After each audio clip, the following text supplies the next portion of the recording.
Many families assume that if their parents are still living at home, everything must be fine. But sometimes the biggest risks are the ones no one sees. Maybe the home hasn't been maintained in years. Maybe there's mold behind the walls. Maybe a bathroom that once worked perfectly well has quietly become dangerous after a stroke or mobility change. And because these changes happen slowly over time, they often go unnoticed until something serious happens: a fall, a health issue, or a repair problem that suddenly becomes urgent. Today's conversation shines a light on something families rarely talk about: the hidden risk that aging homes can pose for aging parents. Hi, I'm Dale Corpus, a senior transition strategist and senior focused real estate expert based in the San Francisco Bay Area. As someone who helps families navigate senior transitions every day, I often see how housing decisions intersect with health, safety, and quality of life. Many families focus on medical care or senior living options, but they don't always realize that the home itself can become one of the biggest risk factors for aging adults. That's why I'm excited for this conversation. My guest today is Michael Mock, founder of El Centro Builders, a construction and remodeling company based in Silicon Valley. Michael has been in the construction industry for over 20 years, but what makes his journey unique is where he started. He originally studied biochemistry and molecular biology and began his career in biotech, focused on helping people heal through pharmaceuticals. Over time, that path evolved. He realized that healing doesn't just happen in hospitals or through medicine. It also happens in the environments people live in every day. That shift led him into construction, where he closely works with homeowners to bring their vision to life through thoughtful design, renovation, and building. And in recent years, he's found himself working more frequently with older homeowners and their families where the stakes are different.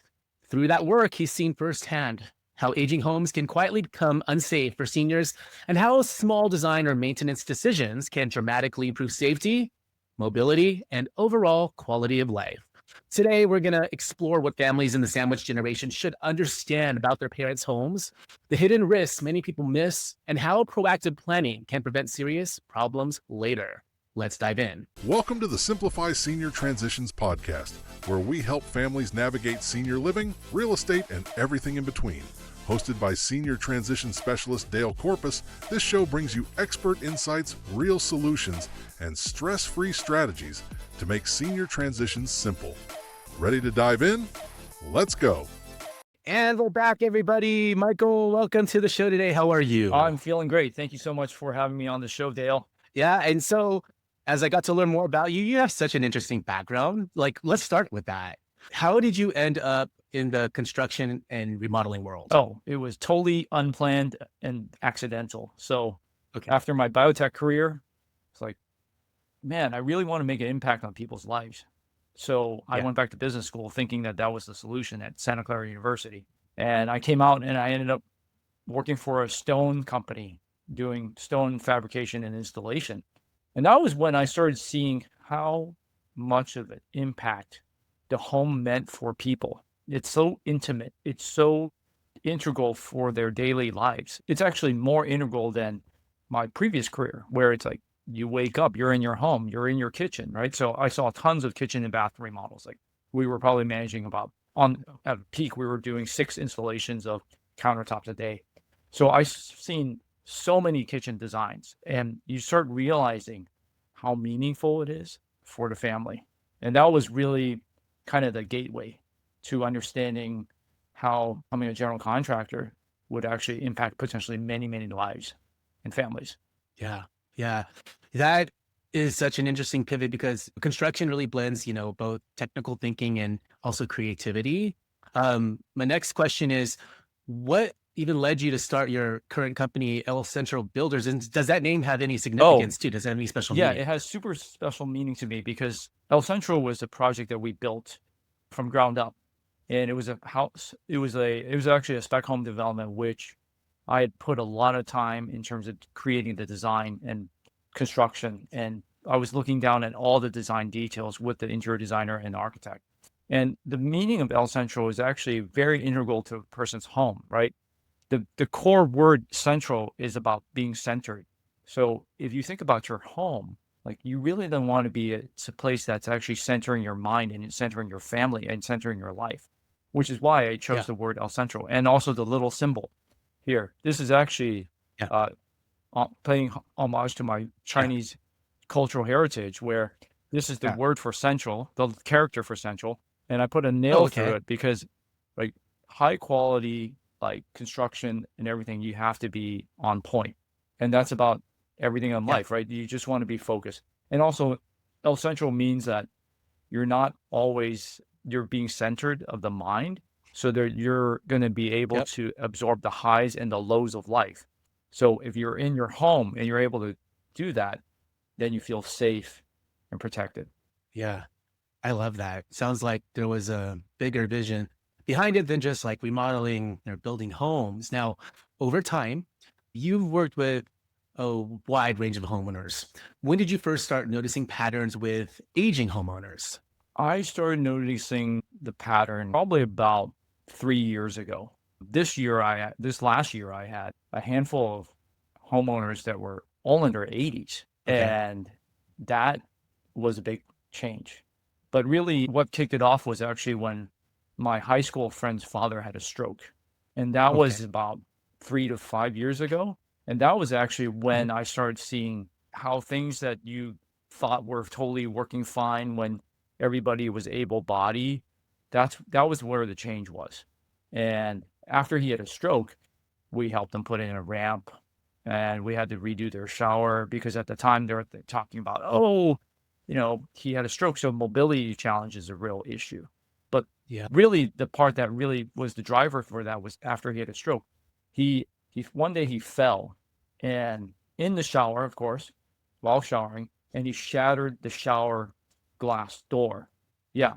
And if you remember these older homes, it's actually the glass isn't tempered.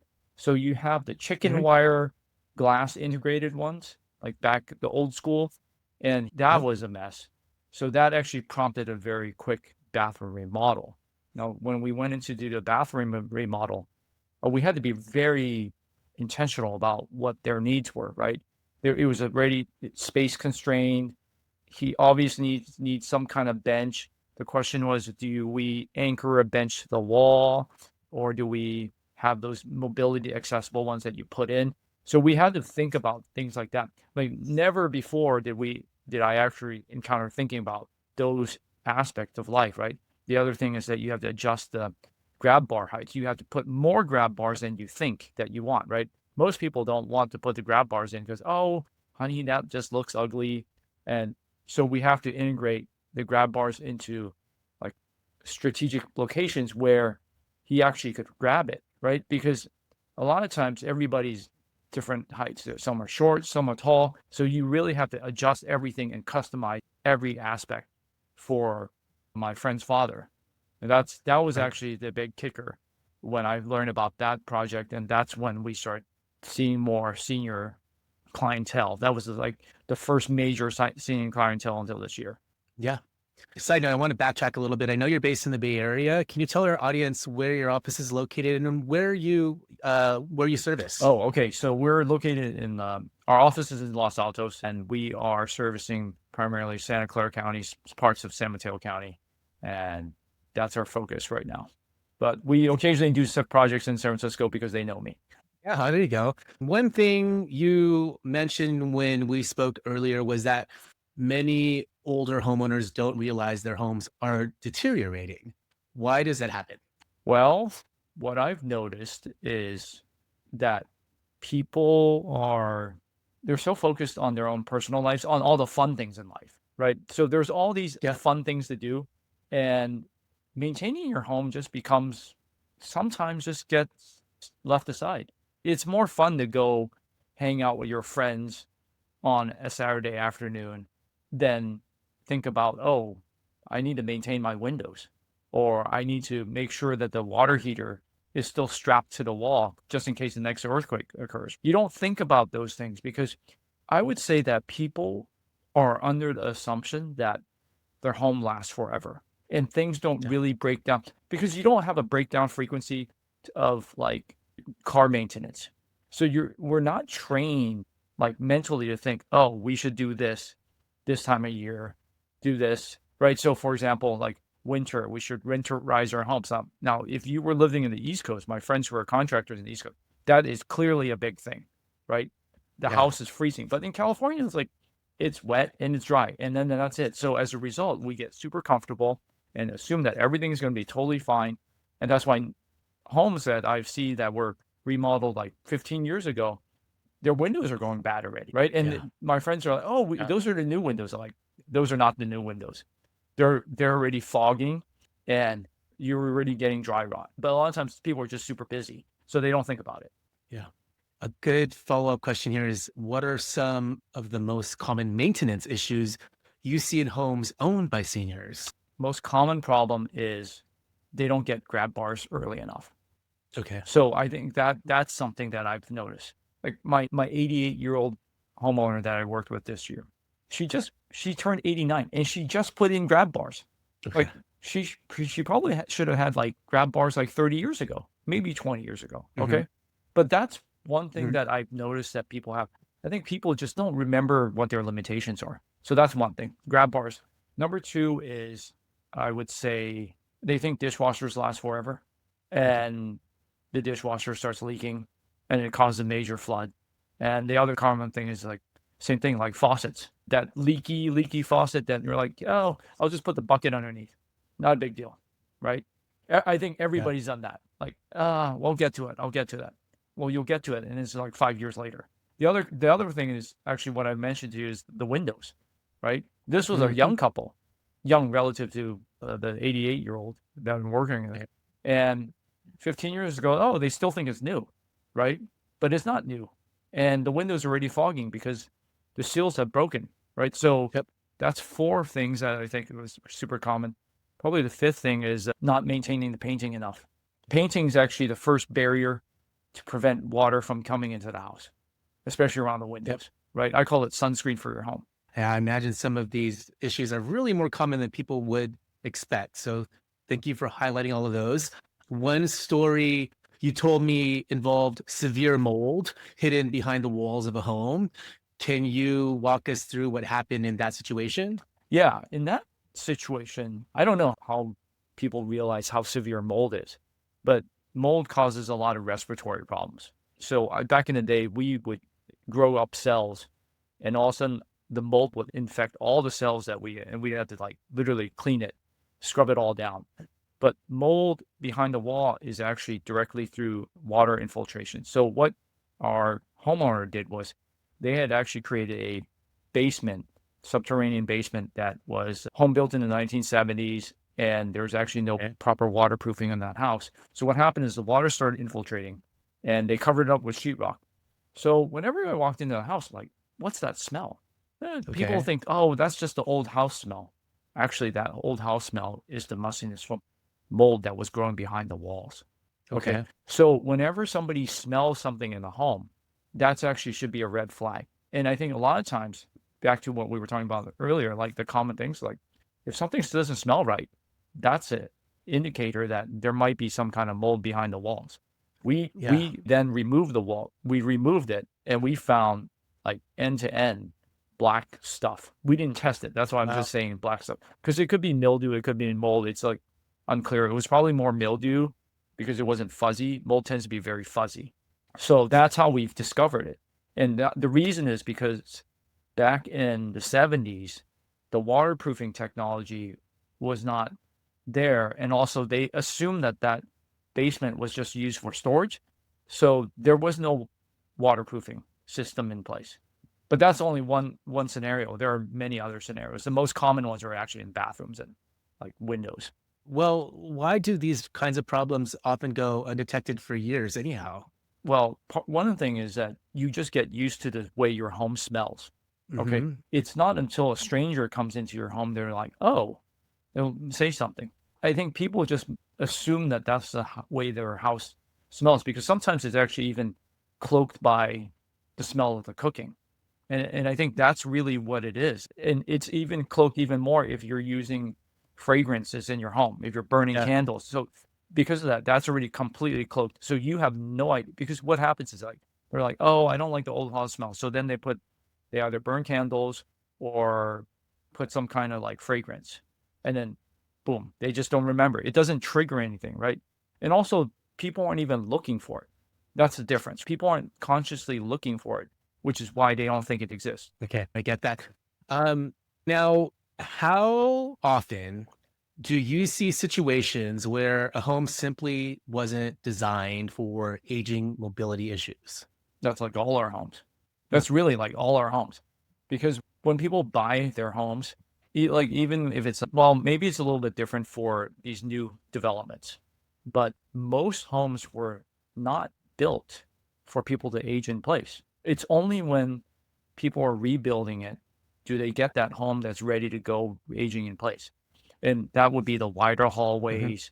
So it'd be ready for like a wheelchair, like a wider doorway. Most of the time, you're still stuck with a 36-inch doorway. And I was helping my buddy with his mom's who had a stroke as well. And 36 inches is not a whole lot of space. And then you have to build in all the turning radiuses for like a walker, right? It doesn't exist. So people just get homes that are not ready for aging. So you have to retrofit it, right? Because not everybody can afford to remodel everything to age in place. Yeah.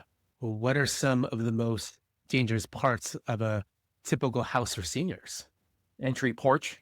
I Okay. know this because my parents' friends actually, he fell, like just trying to get like we're just talking like two steps up to the porch, right? So the porch is dangerous. Like you never think about it. Stairs is number two. Like my grandmother fell down the stairs. Like that happened in my family, and she broke something. She didn't break her hip. She broke something, and then that was like the start of the end. The other one is bathroom, the curb, the shower curb, the tub, like entering like that height differential. That's super dangerous. Those are probably the three most common: stairs, bathroom entry, and your entry to the porch. If you have like steps up, like any kind of steps, like this going over things is a problem. Okay, I got it. I do hear bathrooms a lot. I guess most of the accidents happen out of there. I mean, why are bathrooms such a critical safety area in your opinion? Well, it's a wet area, so it's slippery. So when you're getting in and out, like if you're using a towel, it might slip, right? And also inside the shower, sometimes the traction's not the best. So especially for older homes that I think growing up, probably back in the day, people put those like rough tape that was in the shower or in the bathtub, right? Probably you grew up in that situation like myself. I too. And it's very clear. Like, I mean, my wife slipped in the shower. She's not that old. So it's more common than people think. It's just that it's like, don't run around the pool. It's the same thing. Yeah, it's probably one of those things people don't really think about until something happens.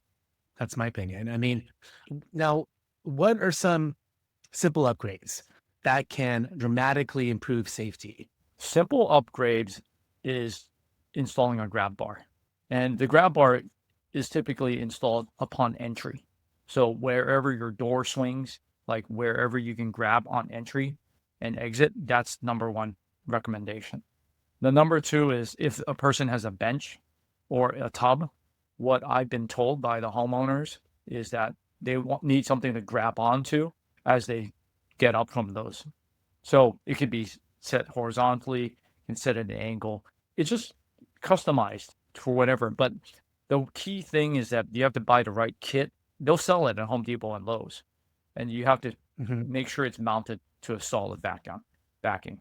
So that's why sometimes it's not so simple to install them, because if you're just drilling through sheetrock and you're not grabbing onto a stud or any kind of wood member, then it's not as strong. But typically, you have retrofits that allows that to happen. Okay. Yeah. So grab bars, I totally get that. I'm going to just delve in here a little bit more. I mean, everybody wants to age in place. Nobody really wants to move to a senior living community unless they have to, a lot of the times. From your perspective, as you know, as a builder, you do remodels and whatnot, outside of grab bars, and like, what else does that require?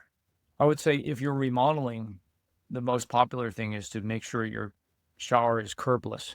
So you can just walk right in and you don't have to jump over a curb. Yeah, that, and then you could, in the future, you can actually wheel right in, or you can even bring a walker in, right? So that's the That's like a really nice option.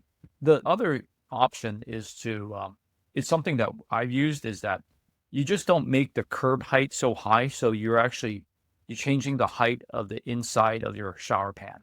So Yeah. that's a trick that I've done. And I believe their pre-made shower pans actually are like that. So I've used it in a hotel. It actually makes it easier. So actually the part that you're trying to put your leg over reduces the height that you have potential for trip. So instead of like stepping up and over, then you're just stepping up and then just dropping down like maybe 2 inches versus like a 4-inch drop. That actually makes a huge difference. The shower curb is probably the single most problematic issue. And then when you're exiting, it's easy because you're just stepping down. Everybody can step down. It's just when you're trying to lift your foot over, that's where the problem is with tripping. So that's like an easy one Yeah. in the kitchen. I mean, in the bathroom. Do you have any examples of modifications families often overlook by chance? Oh yeah, that would be in the kitchen. Okay. Yeah. So I would say the modification. So the kitchen, where the kitchen gets dangerous, is that you have these super high cabinets, and guess what? You might be 88 years old and you can't reach that top shelf to get the cookie jar Yes. or whatever, right? The flour or whatever, and you bust out a stool or a ladder. Once again, like that's not great. So they're reaching for things that they've done for like 40 years straight, and they think nothing about it because like I did that 2 years ago, 5 years ago. It's overlooked because it's cost based, right? So the investment is to ideally, like, here's like those upper shelves. Some of these really nice cabinets, they actually come down to you. So when you have mobility challenges, they're spring loaded cabinetry where you can actually bring the cabinet, like the high items, down to you at a safe height. On the contrary, if the stuff is too low and you have trouble bending over, all the items come up to you as well.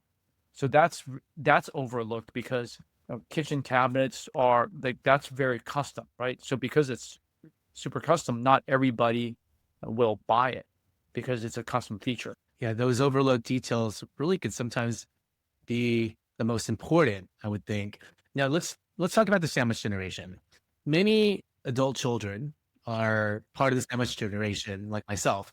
They're raising kids, they're caring for aging parents, and they're working. And at the same time, it's very overwhelming. From what you've seen, what challenges do they face when it comes to their parents' homes? Their parents' homes are probably the last thing they think about. It's like they're just thinking about, I would say, the immediate problem on the hand. The immediate problem on hand will be probably like, got to take mom to the hospital, got to take mom and dad to the doctor's visit. Oh, by the way, afterwards, I got to take my kids to sports, right? Yeah. So it's challenging for them because they're just constantly like flying back and forth as like the chauffeur. So as a result, the home is going to be totally neglected. It's not the thing that they think about. That being said, like, what can they look at? Like easy things that people can look at. Look at if they have grab bars, right? That's easy. That's not like, you don't have to gut your whole bathroom for grab bars. But just start with the easy things to knock off, and I think that will help tremendously. Make sure your shower glass door is tempered so that if they fall, the whole thing's not going to shatter.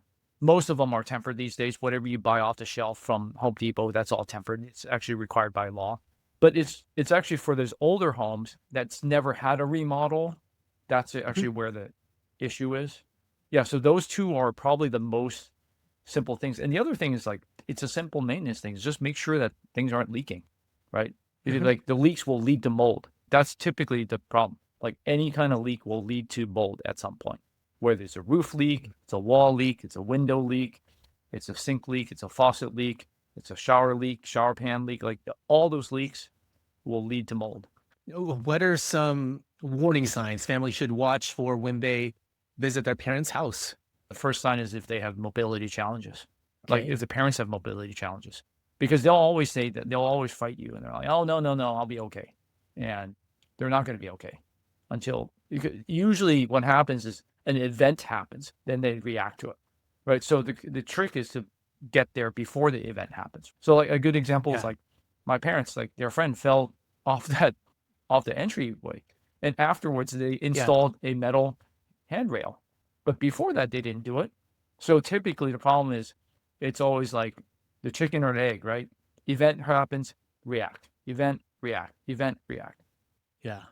So goal is to be as proactive as possible. I know these are things, the kinds of things people might notice, but it just doesn't fully connect. I mean, especially for sandwich generation, people just they're already overwhelmed. Like I get it, it's just so Yeah, hard. I mean You know? that's actually why like I've created a list for your listeners. So if they Oh, if they okay. if they just have to email and then message me and then I'll send them a list. Like these are the things Perfect. to look for. And they're not, that's the thing. They're so practical. It's so simple that you commonly just forget it. Because it's like your sandwich center, like you're just driving. You're just going. You're not going to remember. Yeah. But if you get this list, it's like I mean if the list is simple. It's like 5 most common things, 5 uncommon things, right? Yeah.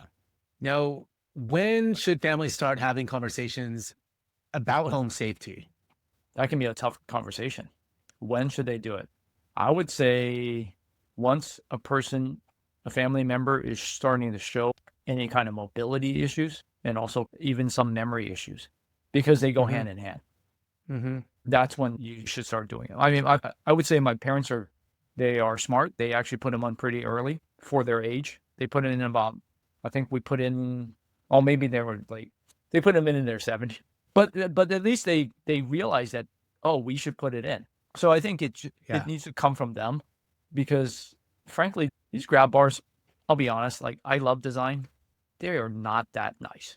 They really are not Yeah. that nice. And that's actually the number one factor that's preventing people from putting in grab bars. Yeah. It also triggers them that like, hey, you're officially old now. Makes sense. I mean, just because somebody is older though, too, they want stuff that still looks aesthetically pleasing. I mean, you and I offline I talked about somebody that's talking to me about even installing a shaftless elevator in their home, and they don't want the slider kind because it's an eyesore. They want it still to look nice and modern. So I get it. Yeah, and also the way they advertise these things, I mean, it's like it's just not that attractive, right? Like the whole gliding unit, it's like once again, I don't think people really want to feel old.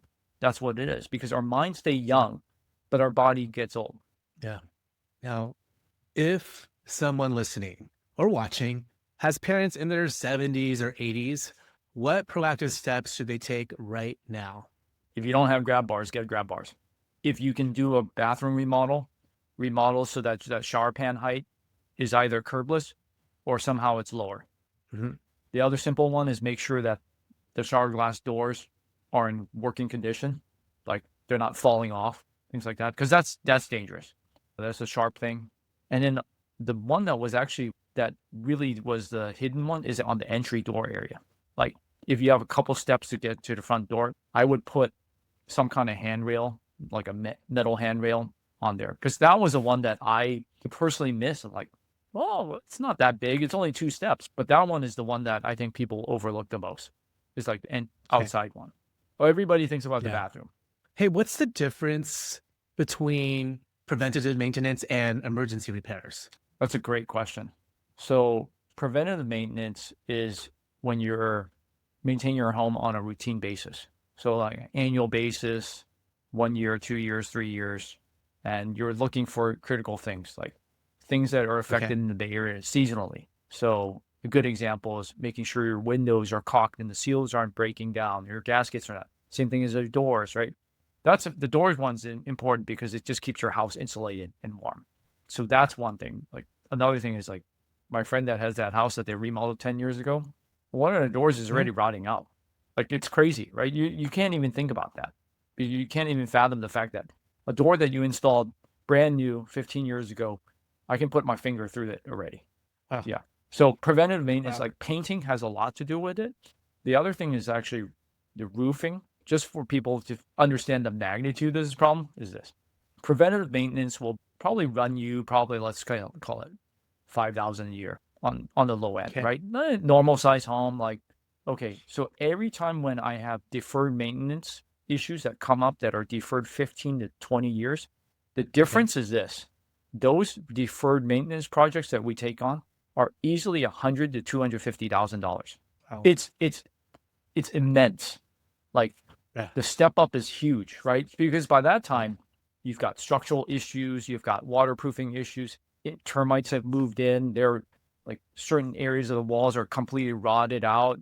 The roof is gone. Like a lot of times we're getting called to do everything, like the roof, because you've got the roof is breaking down, then it's affecting the windows. Like it domino effects, right? It's not like one thing that you can isolate anymore. When you do preventative maintenance, you can isolate it. You're like, oh, that's the problem.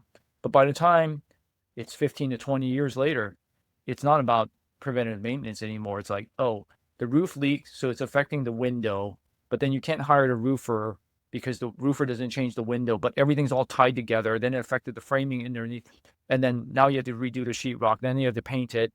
Like it's one thing after another. Oh, by the way, we have to redo the insulation. Like everything just gets tied together, right? That's actually where we end up helping them, is because everything's so tied together. You can't even just hire the roofer or the painter by themselves anymore. That's the issue. Yeah. And then and on top of that, you'll need multiple permits from the cities at that point. Yeah. It's like opening up Pandora's box. Yeah, it really is. It's the IPO that nobody wanted. Yeah. If there's one thing you wish the sandwich generation understood about their parents' homes, what would it be? If you do preventative maintenance, it'll save a lot. It'll help protect their health, like substantially. I think the one lady that had the mold growing behind her wall or whatever it is, she ended up having respiratory issues. And so I found out she had respiratory issues for like 15 plus years. And I can probably bet you that correlated. That was probably at the same time the mold started growing in her home. That's when she slowly started having respiratory problems. And I'm sure you know, Dale, you've been talking about this a long time. Respiratory problems, like mold affects mental cognition. Like there's so many problems because it's a toxin to your body, right? So then you have respiratory problems. You can't breathe as well. And then you stop exercising. It just becomes a domino effect thing. So I think that's the one thing, like making sure that you don't have mold in your home will add years of life to your parents, right? Because it's the first domino, right? You can't breathe.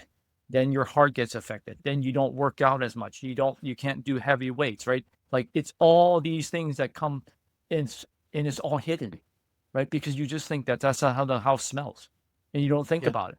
It's really challenging because that's exactly what happened to this homeowner. Yeah. And lastly, as we come to a close on this episode, any final words? And also, if anybody wants to connect and learn more about your work and connect with you, where should they go?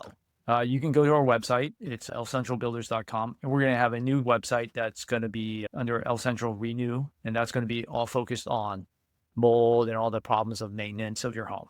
So it's going to be two divisions around. One is going to be our renovation remodel division, and the other one is for your home health care, taking care of your home. And I'll be launching a podcast as well. Oh, nice.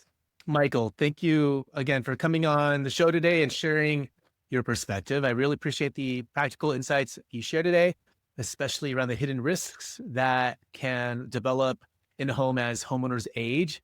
I think this conversation is incredibly helpful for families in the sandwich generation who are trying to support their parents while also managing their own busy lives.